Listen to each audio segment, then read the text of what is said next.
आप लोगों के लिए एक बहुत ही इंटरेस्टिंग सा सवाल है। सोच कर देखिए कि आपने एक रेस पर हिस्सा लिया है जहां पर टोटल आपको मिलाकर 100 लोग हैं। अभी ये आपकी किस्मत समझो या जो समझना है वो समझो कि 99 लोग ऑलरेडी इस रेस में आपसे आगे निकल चुके हैं। मतलब अभी आप सबसे आखिरी पोजीशन पे हो। अब आपके लिए सवाल ये है कि इस आखिरी पोजीशन पर, लास्ट पोजीशन में रहने के बावजूद भी आप ऐसा क्या करोगे, या ये कहें कि आप ऐसा क्या कर सकते हो जिससे आप फर्स्ट पोजीशन पे आ सको। अगर आप अभी कंफ्यूज हो रहे हो, कोई भी आंसर आपके समझ में नहीं आ रहा है, तो आप घबराइए मत। बस आप लोग इस वीडियो को फुल वॉच कर लो। आज की इस वीडियो में मैं आपको इसका ही आंसर देने वाला हूं। मैं आप लोगों को जिंदगी का इमेजिन करवा रहा हूं। मैं आप लोगों को कुछ ऐसी बात बताने जा रहा हूं कि अगर आप लाइफ में सबसे पीछे हो तो भी आप ऐसा क्या कर सकते हो जिससे आप पहले नंबर पे आ सको। वही चीज आज की इस वीडियो में मैं आपके साथ साझा करने वाला हूं। मैं ये बताने वाला हूं कि कैसे आप बस 2 हफ्तों में ही पहले से बहुत ज्यादा कॉन्फिडेंट फील करना स्टार्ट कर दोगे। 1 महीने में आप खुद में चेंजेस नोटिस करने लग जाओगे। 2 महीने में आपके आसपास के खास लोग भी आपको नोटिस करना शुरू कर देंगे कि आप में कितना चेंजेस आ रहे हैं।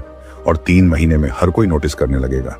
और बस इसे इसके डबल कर दो, मतलब 6 महीने बाद आप इतने आगे निकल जाओगे कि सब आपसे लोग यही पूछना शुरू कर देंगे कि ये सारी चीजें आपने कैसे अचीव कर ली। जी हाँ, इस सवाल का जवाब बहुत सिंपल सा है, जो मैं आपको आगे इसी वीडियो में बताने वाला हूं। आपके दिमाग में भी जो आंसर आता है उसे भी आप वीडियो देखने के बाद कमेंट करके बता देना। लेकिन मैं अभी आपको बहुत जरूरी बात बताने वाला हूं जो कि किसी भी फील्ड में काम करेगा, चाहे वो बिजनेस हो, क्रिकेट हो या नॉलेज हो। ये तरीका हर फील्ड में काम करेगा कि अगर आपसे 99% लोग जिंदगी में आगे हैं और आपको सबसे आगे बढ़ना है, तो आपको ये सब स्टेप बाय स्टेप क्या चीजें करनी पड़ेगी। आज का वीडियो उसके बारे में ही होने वाला है कि अगर आप 6 महीने में उतनी चीज अचीव करना चाहते हो जो शायद आपने पिछले 6 साल में भी अचीव नहीं की है, तो भाई आज का वीडियो आपके लिए ही है। तो अगर आप ये सब सीखना चाहते हैं कि कुछ भी 6 महीने में अपने फेवर में कैसे कर सकते हैं, तो यार वीडियो को पूरा देखना। और अगर से अभी तक आप लोगों ने वीडियो को लाइक नहीं किया है, तो यार प्लीज वीडियो को लाइक एंड चैनल को सब्सक्राइब करके बेल आइकन की घंटी दबाकर ऑल को जरूर सेलेक्ट कर लें। तो चलिए वीडियो में आगे बढ़ते हैं और इसे एक कहानी के माध्यम से समझते हैं। एक नगर में अरहान नाम का लड़का रहता है। अरहान एक एवरेज सा लड़का होता है जो कि काफी मोटा होता है। उसके चेहरे पर ढेर सारे पिंपल्स होते हैं। बहुत उदास और अनकॉन्फिडेंट होता है, जिसकी वजह से ही कई बार उसके जो दोस्त होते हैं वो उसका बहुत मजा उड़ाते रहते हैं। लेकिन अरहान दोस्ती यारी में बहुत ज्यादा बिलीव करता था, इसीलिए वो उनके साथ ही हमेशा उठता बैठता था, टाइम पास करता था, घूमता था, मजे करता था और ऐसे ही एक नॉर्मल लाइफ जिया करता था। उसकी लाइफ ऐसे ही चल रही थी। फिर अचानक से अरहान अपने दोस्तों से मिलना बंद कर देता है। कई बार उसके दोस्त उससे पूछते भी हैं कि तू क्यों नहीं आ रहा है, तू हम लोगों के साथ कहीं घूमने क्यों नहीं चलता, हमारे साथ अब तू टाइम क्यों नहीं स्पेंड करता है, कहीं हमारी कोई बात तुझे बुरी तो नहीं लग गई, कोई तुझे कुछ बोला तो नहीं है। लेकिन अरहान उन लोगों को कोई खास रिस्पॉन्स नहीं देता। उसके दोस्त उसका फिर अगेन मजाक उड़ाते हैं, बहुत सारी चीजें उसको बोलते हैं, लेकिन अरहान पे इसका कुछ असर नहीं पड़ता। वो अपनी लाइफ में ही बिजी हो जाता है और धीरे धीरे करके उसका जो मिलना जुलना है अपने दोस्तों के साथ वो बिल्कुल बंद हो जाता है। अब उनके दोस्तों को लगता है कि शायद हमने बहुत ज्यादा उसका मजाक उड़ा दिया है, या कुछ तो ऐसी बात हुई होगी जिस वजह से वो अब बिल्कुल भी नहीं आता। लेकिन वो भी फिर अपनी लाइफ में बिजी हो जाते हैं, जैसे कि हम सबके साथ होता है। कोई अगर हमारे साथ उठना बैठना बंद कर देता है तो कुछ समय के बाद हम उसे भूलने लगते हैं। ऐसे ही वो लोग भी अब उसको भूलने लगे थे। वो आए या ना आए, अब उन्हें कोई फर्क नहीं पड़ता था। वो लोग भी अपनी लाइफ में मस्त रहते थे। ऐसे ही फिर कई महीने बीत जाते हैं।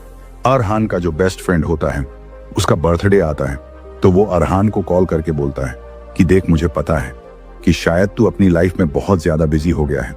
तेरे साथ क्या हुआ है, तुझे ऐसी कौन सी बात बुरी लगी है, मुझे नहीं पता, लेकिन देख, तुझे मेरे बर्थडे में आना ही पड़ेगा। मैं नो बिल्कुल भी नहीं सुनूंगा, और ना ही इस बार तू झूठ बोलेगा कि हाँ आऊंगा और फिर तू नहीं आता। तब अरहान ने बर्थडे पे आने को फाइनल करता है और अपने दोस्त से कहता है कि हाँ ठीक है, मैं पक्का आऊंगा, और वैसे भी बहुत टाइम हो गया है तुम लोगों से मिले हुए, मैं तुम लोगों से बर्थडे पर मिलता हूं। अरहान बर्थडे के दिन जब आता है, तब उसके सारे दोस्त वहीं पर हंसी मजाक मस्ती कर रहे होते हैं। तभी वो देखते हैं कि बहुत ही कूल बाइक से एक लड़का उतर रहा है। उसकी हेयर स्टाइल, उसकी फिटनेस बहुत ही बेस्ट थी। ऐसा लग रहा था कि किसी फिल्म का हीरो आया हो, और वो लड़का कोई और नहीं था बल्कि वो लड़का अरहान होता है। अरहान को देखकर उसके दोस्त काफी शॉक हो जाते हैं। कुछ लोगों को तो काफी जेलस भी फील होती है, लेकिन वो लोग करें भी तो क्या करें, वो लोग उसकी खिंचाई करने लगते हैं ताकि उसे बुरा लगे। लेकिन अरहान को इससे कोई फर्क नहीं पड़ता। सही मायने में देखें तो अरहान उन लोगों की बातों पर ध्यान ही नहीं देता। तब उसके कुछ दोस्त पूछते हैं कि अरे अरहान, क्या हो गया? तेरी कोई लॉटरी लग गई है क्या? तूने ऐसा क्या किया है कि यार तू इतना बदल गया है? लेकिन अरहान उनकी बातों को इग्नोर कर रहा होता है। फाइनली उसका जो बेस्ट फ्रेंड होता है, जिसका बर्थडे होता है, वही अरहान से पूछ लेता है कि यार चल बताना, तूने ऐसा क्या किया है जो तू इतना बदल गया है? बताना क्या हुआ है, तू इतना कैसे बदल गया? तूने मिलना जुलना बंद कर दिया था और अब तू इतना अलग सा हो गया है। ये क्या सीक्रेट है भाई, हम लोगों को भी बता दें। तब अरहान अपने बेस्ट फ्रेंड की बातों का जवाब देते हुए उन लोगों से कहता है कि देखो भाई, हमारी लाइफ में मस्ती मजाक सब कुछ चल रहा था, लेकिन फिर मुझे मालूम पड़ा कि जो मेरे डैड का छोटा सा बिजनेस था, उसमें मेरे डैड को बहुत ज्यादा लॉस हो गया है। मेरे डैड का जो पार्टनर था, उसने उन्हें धोखा दे दिया था और लाखों रुपए लेकर वो गायब हो गया था, जिसकी वजह से हमारी जो फाइनेंशियल कंडीशन पहले से ही इतनी खराब चल रही थी, वो हद से ज्यादा खराब हो गई। तब पहली बार मैंने अपने डैड को रोते हुए देखा, और जब मैंने अपने डैड को रोते हुए देखा तो उसी टाइम मैंने डिसाइड किया कि अब मैं नॉर्मल जिंदगी नहीं जी सकता। मुझे कुछ तो करना पड़ेगा अपने घर की प्रॉब्लम्स को खत्म करने के लिए। मुझे मेरे डैड की हेल्प करनी पड़ेगी, उनका सहारा बनना पड़ेगा। और उसी दिन से फिर मैंने रिसर्च करना शुरू कर दिया। मैंने YouTube पर वीडियो देखना शुरू कर दिया। ये सब देखने लग गया कि कैसे अपनी लाइफ को बदले, कैसे अमीर बने, कैसे ढेर सारा पैसा कमाएं। मैंने ये सब देखने लगा। तब उसके दोस्तों ने कहा कि अच्छा, YouTube से तेरी लाइफ बदली है, YouTube से तू इतना चेंज हुआ है। तब अरहान ने कहा कि नहीं यार, जब मैंने असल में मोटिवेशनल वीडियोस और इतने सारे वीडियोस देखना शुरू किया, तब तो मुझे और ज्यादा स्ट्रेस आने लग गया, क्योंकि मैंने देखा कि कोई कुछ बता रहा है तो कोई कुछ बता रहा है, मेरे तो कुछ समझ में ही नहीं आ रहा था। तब मुझे एक वीडियो मिली जो बिल्कुल सही गाइड किया, जिससे बहुत सारे लोग अपनी प्रॉब्लम को सॉल्व किए होंगे। जी हाँ, ये मैं पूरे यकीन के साथ कह सकता हूँ कि इससे बहुत से लोग अपनी लाइफ को चेंज किए होंगे, जिसमें बहुत सी ऐसी बातें बताई गई हैं जिसे जानकर कोई भी अपनी लाइफ को चेंज कर सकता है। उस वीडियो से मुझे यह पता चला कि असल में जितनी चीजों को लोग हार्ड बना रहे हैं, वो उतनी हार्ड है नहीं। तब मुझे उस दिन ये पता चला कि असल में आज के समय में 99% लोगों से आगे बढ़ना बहुत आसान है। असल में ज्यादातर लोग आज के समय में अपने रास्ते से भटके हुए हैं। ज्यादातर लोग शॉर्ट टर्म का फार्मूला अपनाते हैं, जो कि काफी हद तक बिल्कुल गलत है। अगर आप 100 लोग हैं, जो कि सभी लोग एक रेस में हिस्सा ले रहे हैं, और उन लोग को पॉइंट ए से पॉइंट बी में पहुंचना है, यानी पॉइंट बी उनका गोल है, तो ज्यादातर लोग भागते भागते क्या हो रहे हैं, वो लोग अपने रास्ते को भूल रहे हैं। वो लोग बाजू में जो अलग अलग दुकानें लगी हैं शॉर्ट वीडियोस की, वो लोग उसे देखने लगते हैं और फिर अपने रास्ते को वो भूल जाते हैं। ये ऐसे अलग अलग कंटेंट है जो आपको आपके गोल से दूर कर रही है। ये 2 तरह के वीडियोस होते हैं। एक तो वो होती है जो आपको सब कुछ शॉर्ट्स में ही बताना चाहते हैं, जिससे आपको पूरी नॉलेज नहीं मिल पाती, और आप उसी शॉर्ट के चक्कर में अपना नुकसान करवा लेते हैं, क्योंकि आप अच्छे से कुछ सीख नहीं पाते हैं और आप शॉर्ट्स के चक्कर में ही रह जाते हैं। दूसरी चीज जो है वो ये है कि बहुत से लोग रेस भागने की बजाय वो लोग उस रेस को छोड़ छाड़ कर अच्छा खाना पीना, टाइम पास के पीछे भागने लगते हैं। ये लोग इस पर फोकस करने लगते हैं। मेरे कहने का मतलब ये है कि बहुत से लोग बनना तो अमीर चाहते हैं, लेकिन वो लोग वीडियोस कुकिंग की, कॉमेडी की, स्टाइल्स की देखते हैं। बनना तो एक्टर चाहते हैं, लेकिन वीडियोस किसी और की देखते हैं। बात बिल्कुल सीधी सी है। अगर आपको जो बनना है, आपको उसी की वीडियो देखनी चाहिए, उसी के बारे में जानने की कोशिश करनी चाहिए, न कि दूसरा कुछ देखना या सीखना चाहिए। हाँ, मैं ये मानता हूं कि कभी कभी आप एंटरटेनमेंट के लिए देख सकते हैं, न कि हर समय। आप इसे ये भी बोल सकते हैं कि ज्यादातर लोग, यानी 99% लोग उस खरगोश की तरह बन गए हैं जो भाग तो बहुत तेज सकते हैं, लेकिन वो लोग बीच बीच में आराम करने लगते हैं। इसीलिए एक कछुआ भी अगर फोकस होकर रेस भागता रहता है तो वो ये रेस जीत सकता है। ये जो आप लोगों ने बचपन में ये कछुआ और खरगोश की कहानी सुनी थी, वो कहानी एंजॉयमेंट के लिए नहीं थी, बल्कि वो सफलता की बहुत बड़ी सीख थी। मैंने सीखा कि कैसे अगर मुझे 99% लोगों से आगे निकलना है तो मुझे दो चीज करनी पड़ेगी। पहली तो वो कि 99% लोग जो चीजें कर रहे हैं जिसकी वजह से वो 99% में आते हैं, हमें वो चीजें बंद करनी पड़ेगी, जैसे कि फालतू ऐप्स यूज करना और फालतू की चीजों में अपना टाइम वेस्ट करना। ये चीजें हमें हमारे गोल से भटका देती हैं। और दूसरा, मुझे वो 1% चीजें करनी होंगी जो 99% लोग नहीं करते हैं, और यही तुम लोग भी कर सकते हो। यहीं से मेरी लाइफ चेंज होना शुरू हुई है। तब उसके दोस्त उससे कहते हैं, अच्छा मतलब बस ये एक वीडियो ने तेरी लाइफ चेंज कर दी, यहां से तेरे को सारी नॉलेज मिल गई? अरहान ने कहा कि नहीं, ये तो बस एक माइंडसेट की बात थी और कौन सी चीजें करनी चाहिए उससे रिलेटेड बातें थी। इसने मुझे इतनी नॉलेज नहीं दी कि मैं अब यहीं से अमीर बन जाऊं, लेकिन यहां से बहुत सी बात समझ में आ गई थी। लेकिन जो सबसे मेन बात थी वो ये थी कि अब मुझे करना क्या चाहिए। मैं भी ऐसे ही कंफ्यूज था जैसे कि आप लोग कंफ्यूज हो, लेकिन इसका भी आंसर मुझे द ज्ञान इंस्पायर्ड की वीडियोस को देखने से मिल गया। मैंने एक वीडियो देखा जिससे मुझे थोड़ा नॉलेज मिली।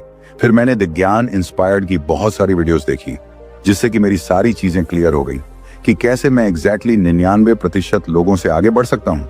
फिर अरहान के दोस्त अरहान से बोले, अच्छा तो भाई हमको भी बता दें, वो क्या था उस वीडियो में जो तुझे इतना चेंज कर दिया? तब अरहान कहता है कि ठीक है, मैं आप लोगों को बताता हूँ। उस वीडियो की बातों को मैं आप लोगों को एक एग्जाम्पल के थ्रू समझाता हूँ जिससे आप लोगों को अच्छे से समझ में आ जाएगा। फॉर एग्जाम्पल, तुम लोग समझो कि एक रेस में भाग रहे हो। रेस में तुम लोग एंड में हो, मतलब 99% लोग तुमसे आगे निकल चुके हैं। तो अब बताओ तुम लोग कैसे जीतोगे रेस? तभी एक दोस्त बोलता है कि यार पता नहीं कैसे जीतेंगे, शायद ही जीत पाएंगे, सब तो आगे निकल गए हैं।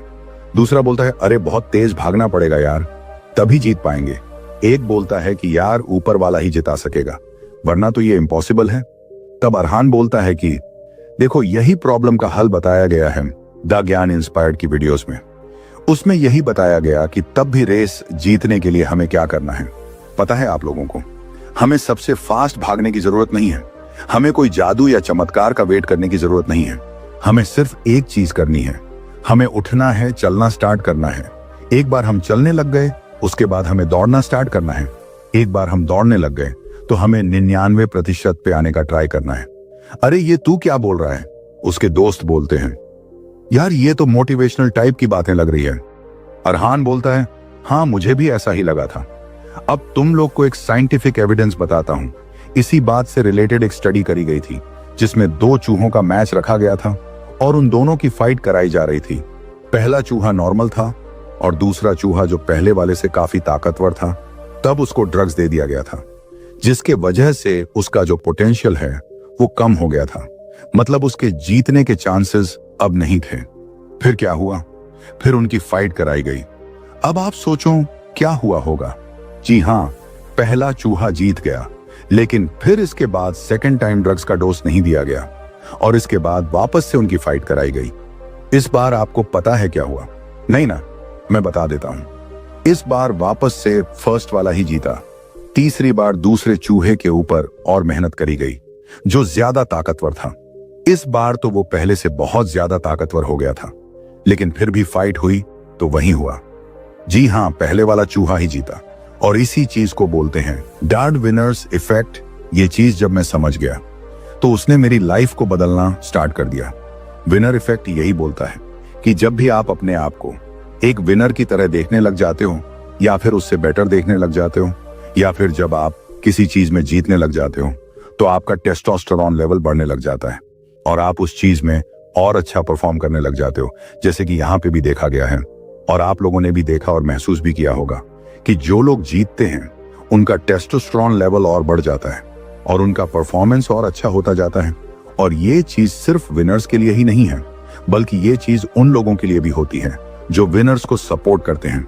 जैसे कि फॉर एग्जाम्पल समझ लो 2 लोगों के बीच में क्रिकेट मैच चल रहा है, तो ऐसा देखा गया है उस टीम के फैंस का टेस्टोस्टेरोन लेवल जो टीम जीत जाती है उसका हाई हो जाता है और वो टीम जो हार जाती है उनका टेस्टोस्टेरोन लेवल और उनकी परफॉर्मेंस भी खराब हो जाती है। कई बार तुम लोगों ने भी देखा होगा कि जो क्रिकेटर्स होते हैं वो लोग जब फॉर्म में आ जाते हैं तो बहुत अच्छा खेलने लगते हैं, तो वो लोग अच्छा ही खेलते रहते हैं कई मैचों तक। ये और कुछ नहीं है बल्कि ये है विनर्स इफेक्ट, जबकि इसका उल्टा भी बिल्कुल वैसा ही है। तूने कोई एक चीज करना चालू करी और उसमें तू हार गया तो तेरा टेस्टोस्टेरोन लेवल कम हो जाएगा और फिर तुम वापस से कोई चीज करने जाओगे तो उम्मीद है उसमें भी तुम हार जाओगे, और ऐसे ही एक बड़ी लंबी चैन बन जाता है। लोग एक लूप में फंस जाते हैं जो डाउनवर्ड जाता है, जो हमें एक लूजर बना के रख देता है। यही रीजन है कि कई बार जो लोग बहुत पावरफुल भी होते हैं, बहुत समझदार भी होते हैं, जिनके अंदर बहुत कैपेबिलिटी होती है, वो लोग भी टूटने लगते हैं, क्योंकि वो लोग इतनी बार हार गए होते हैं जीवन में। इसके वजह से वो लोग और हारते रहते हैं। जबकि तुमने देखा होगा जो रिच लोग होते हैं वो लोग एक बार पैसे कमाना चालू करते हैं तो फिर वो लोग रुकते ही नहीं है, वो लोग 10 तरीके से ज्यादा पैसे कमाने लग जाते हैं। ये सारा एग्जाम्पल और कुछ नहीं है बल्कि ये सब है विनर्स इफेक्ट, और यही विनर्स इफेक्ट मैं भी प्रैक्टिस कर रहा हूं, जिसकी वजह से मैं अपने आसपास के 99% लोगों से आगे निकल चुका हूं। इसके ऊपर उसका एक दोस्त बोलता है कि हाँ यार, ये चीज तूने सही बोला है। कई बार हमारे साथ भी यही होता है कि जब मैं कोई चीज को ट्राई करता हूं, कोई भी नई चीज, जैसे कि जिम जाना है, और जब भी मैं जिम नहीं जा पाता हूं तो मुझे बहुत बुरा लगता है, जिसकी वजह से फिर मेरा और जिम जाना मुश्किल हो जाता है। लेकिन वही जब मैं 1-2 दिन चला जाता हूं तो मेरा तीसरा दिन जिम में जाना और इजी हो जाता है, क्योंकि मैं पहले ही विनर जैसा फील कर रहा होता हूं। अरहान बोलता है तुमने बिल्कुल सही कहा है। यही लेसन बहुत सारी बुक्स में बताया जाता है, जैसे मेक योर बेड एक बुक है, उसके अंदर भी ये चीज बताते हैं कि आप सुबह सुबह उठते हैं तो आप अपने आप को बेस्ट समझने लगते हो। ये चीज आपको एक स्मॉल विन देगी, और कई बार ये जो स्मॉल विन होता है ना, वही बहुत इंपॉर्टेंट हो जाता है। जैसे कि मैंने भी बहुत सारे ऐसे वीडियोस देखे हैं जिसमें बहुत सारी डिफिकल्ट चीजें करने को बोली जाती हैं, लेकिन जब भी वो डिफिकल्ट चीजें मैं ट्राई करने लगता हूं तो वो हो नहीं पाती, और जब वो हो नहीं पाती तो मैं और लूजर जैसा फील करने लगता हूं, जिसकी वजह से ना ही मुझे कुछ अच्छा लगता है और ना ही मैं और ज्यादा काम कर पाता हूं। मैंने इस वीडियो से ये सीखा कि कैसे मुझे लार्ज विन के बजाय स्मॉल विन्स पर फोकस करना चाहिए, और फिर मैंने स्मॉल विनर्स ही अपने लिए सेट करना स्टार्ट कर दिया। ये जो मैं बोल रहा हूं, ये मैं बिल्कुल सच बोल रहा हूं। ये मेरा कॉन्फिडेंस बहुत ज्यादा बढ़ा दिया, और जिसकी वजह से मैं इतने चेंजेस कर पाया हूं। उसका दोस्त उससे पूछता है कि यार हमें भी बता दे क्या थे वो 3 स्मॉल विन्स। तब इस पर अरहान बोलता है कि देख भाई, वैसे तो मैं तुझे अपने सारे विन्स बता देता हूं, लेकिन मैं चाहता हूं कि तुम लोग खुद के हिसाब से विन्स क्रिएट करो। हर इंसान अलग होता है, हर इंसान के सोचने का तरीका अलग होता है, उसकी ताकत अलग होती है, कमजोरी अलग होती है, और यही प्रॉब्लम भी होती है सबके साथ। जो लोग बोलते हैं कि कुछ भी करने का इरादा कर लो और आगे बढ़ जाओगे, असल में वो आपकी ताकत और कमजोरियों को ध्यान में नहीं रखते हैं। वो लोग ये नहीं समझते हैं कि आपके लिए बहुत ज्यादा कौन सी चीज डिफिकल्ट है और बहुत ज्यादा आसान कौन सी चीज तुम्हारे लिए है। मैं तो आप लोगों को यही सजेस्ट करूंगा कि मैं अपने विन्स बता रहा हूं, लेकिन तुम भी अपने खुद के विन्स तुम लोग खुद सेट करो, जो तुम्हें कॉन्फिडेंट फील कराता है, जो तुम्हारे लिए बहुत ज्यादा चैलेंजिंग ना हो लेकिन बहुत आसान भी ना हो, जिसमें तुमको मजा आता हो, जो तुम्हें अच्छा लगता हो, जिसमें तुमको ऐसा लगता हो कि हाँ थोड़ा मुश्किल है लेकिन मैं इसे कर सकता हूं। ऐसा मैं इसलिए कह रहा हूं ताकि आप इसे अच्छे से समझ सको। अब मान लो आपकी उम्र 25 साल हो गई है और अब आप ये सोचो कि मैं क्रिकेट मैच की प्रैक्टिस करना शुरू करूं और इंडिया की इंटरनेशनल टीम में खेलने लगूं, जो कि आप पहले कभी क्रिकेट नहीं खेले हैं। तो ये आपका पागलपन होगा, क्योंकि ये पॉसिबल नहीं है। गोल ऐसे बनाओ जो आप अचीव कर सको। जैसे कि फॉर एग्जाम्पल, एक इंसान के लिए साइकिल चलाना इतना मुश्किल नहीं है, लेकिन वहीं पर दूसरे इंसान के लिए शायद साइकिल चलाना बहुत मुश्किल हो। तो वो अगर साइकिल चलाने का गोल रखेगा वेट लॉस करने के लिए, तो शायद वो गोल पूरा कर पाए। ऐसे ही तुम लोगों को भी करना है। मैंने 3 ऐसी चीजों पे फोकस किया जो विजिबल हो, मतलब सीधी सी बात है कि वो मुझे दिखे, ताकि मेरा बिलीव और स्ट्रांग हो सके, ताकि मेरा कॉन्फिडेंस और ज्यादा स्ट्रांग हो सके। और उसमें मैंने जो सबसे पहली चीज पे फोकस किया वो थी मेरी हेल्थ और मेरी फिटनेस। फिटनेस एक ऐसी चीज है जिसमें मुझे पक्का मालूम था कि अगर मैं हफ्ते में 4 दिन 5 दिन रेगुलरली एक सिस्टम क्रिएट करके जाता रहूंगा तो मेरा वेट कुछ टाइम में कम हो ही जाएगा। और मैंने सबसे पहले वही किया। सबसे पहले मैंने फिटनेस से रिलेटेड विंस लेना स्टार्ट किया।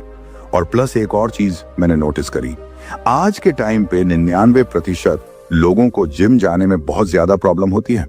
99% लोग फिजिकली फिट नहीं हैं। तो ये एक सिंपल आंसर था। अगर मुझे वो टॉप 1% में आना है तो मुझे वो चीज करनी पड़ेगी जो 99% लोग नहीं करते हैं। वो लोग जिम को इतना सीरियसली नहीं लेते हैं, वो लोग फिट नहीं रहते हैं, वो लोग रूटीन फॉलो नहीं करते हैं। तो मैंने सबसे पहले वही करना चालू किया, कैन सेंसर्स होकर जिम जाना स्टार्ट किया। इसमें ही मैंने एक और बात सीखी थी, कई बार जब आप जिम नहीं जा पाते हैं तो आपको एक ट्रिक का इस्तेमाल करना चाहिए जो कि उन 1% लोग करते हैं। उन लोगों ने एक ट्रिक यूज करके रखी है, जिस भी दिन वो जिम नहीं जाते हैं उन्होंने बैकअप प्लान में एक होम वर्कआउट रूटीन बना के रखी है, जहां वो एक सिंपल सी वर्कआउट रूटीन घर पे ही कर लेते हैं, जिससे उन्हें खुद लूजर जैसा फील नहीं होता है। जिम ना जाके और वो घर पे ही वर्कआउट कर लेते हैं। तो मैंने भी ये चीज करना स्टार्ट कर दिया। मैं जिम भी जाता था, लेकिन अगर कभी बाय चांस जिम नहीं जा पा रहा हूं तो एटलीस्ट घर में एक वर्कआउट रूटीन कर लेता हूं, जिससे मेरा जो विनिंग स्ट्रीक है वो टूटती नहीं है और मेरा कॉन्फिडेंस बना रहता है। फिर दूसरी चीज जिस पर मैंने फोकस करी वो थी मेंटालिटी अट्रैक्टिव। मैंने नोटिस किया कि मेरा जो कॉन्फिडेंस है वो काफी कम है। मैं लोगों से अच्छे से बात नहीं कर पाता हूँ, स्मार्टनेस का लेवल मेरा कम है। तो इसीलिए फिर मैंने अपने माइंडसेट पर काम करना स्टार्ट किया। माइंडसेट पर काम करने के लिए जो सबसे बेस्ट चीज मैंने सीखी थी वो है बुक्स रीड करना। तो मैंने बुक्स रीड करना स्टार्ट करी। जैसे जैसे मैं बुक्स रीड करता गया मेरी स्मार्टनेस का लेवल बढ़ता गया। मैं इनडायरेक्टली उन मेंटर्स से सीखने लग गया जो लोग ऑलरेडी मिलियनर्स और बिलियनर्स हैं, उनके जैसा सोचने लग गया। उनकी स्टोरी से कॉन्फिडेंस अपने अंदर आने लग गया और ये चीज ने मेरी मेंटालिटी को चेंज करना स्टार्ट कर दिया, जो कि सबसे इंपॉर्टेंट होता है। और तीसरी चीज जो मैंने सीखी थी वह थी स्टेटस। फिर मैंने स्टेटस पर काम करने लगा। बहुत सारे लोग पैसों से रिलेटेड जो नेगेटिविटी रखते हैं कि यार कार बाइक खरीदना है, ये सब चीजें बहुत मटेरियल किस्म की चीज है, अच्छी चीजें नहीं है या आपको खुशियां नहीं देगी, ये आपका पैसा खर्च करवाती है। लेकिन ऐसा नहीं था। मेरे लिए पैसा बहुत इंपॉर्टेंट था। मुझे मालूम था अगर मेरे पास पैसा आना स्टार्ट हो जाएगा तो मेरा कॉन्फिडेंस अपने आप और बढ़ना स्टार्ट हो जाएगा, लोग मुझे पसंद भी करेंगे। इसीलिए मैंने पैसे कमाने पर भी फोकस किया। मैंने अपनी डैड के बिजनेस में उनकी हेल्प करना स्टार्ट किया। मैं ये पढ़ने लग गया कि जो मेरे डैड का बिजनेस है उसके अंदर कौन सक्सेसफुल लोग हैं, और फिर मैंने उनको रिपीट करना स्टार्ट किया और वही चीजों को अपने डैड के बिजनेस में खुद से अप्लाई करना स्टार्ट किया। और इससे रिलेटेड मैंने छोटे छोटे गोल सेट किए, जैसे कि फॉर एग्जांपल मैं हफ्ते में 4 से 5 दिन जिम जाऊंगा, और जिम भी नहीं जा पाया तो एटलीस्ट मैं घर पर वर्कआउट रूटीन कर लूंगा। मेंटली अट्रैक्टिव बनने के लिए मैंने डिसाइड किया कि मैं कम से कम 10 मिनट जरूर बुक रीड करूंगा। अगर वो नहीं कर सकता तो एटलीस्ट एक नॉलेजेबल वीडियो देख ही लूंगा और उसके नोट्स बना लूंगा और उसे फिर अप्लाई करना स्टार्ट करूंगा। और बस यही चीज मैंने करना स्टार्ट कर दी। 6 महीने तक इसी 3 चीज पर फोकस किया और बाकी सारी चीजों को भूल गया। मैंने अपने लिए छोटे छोटे गोल सेट किए और उन्हें अचीव करने लगा। मेरा कॉन्फिडेंट बढ़ने लगा। फिर मैं कुछ नहीं करता था, खुद ब खुद वो सब काम होने लगा था। अगर आप लोगों को भी लाइफ में कुछ करना है तो इस तरीके से आप भी सफल और फिट हो सकते हैं। और फिर अरहान वहां से चला गया। तो दोस्तों, ये वीडियो आप लोगों को कैसी लगी है कमेंट करके जरूर बताना। वीडियो अच्छी लगी हो तो वीडियो को लाइक और चैनल को सब्सक्राइब करके बेल आइकन की घंटी दबाकर ऑल को जरूर सेलेक्ट कर लेना। फिर मिलेंगे किसी और वीडियो में। तब तक के लिए आप अपना रखिए ख्याल और हमें दीजिए इजाजत। जय हिंद, जय भारत।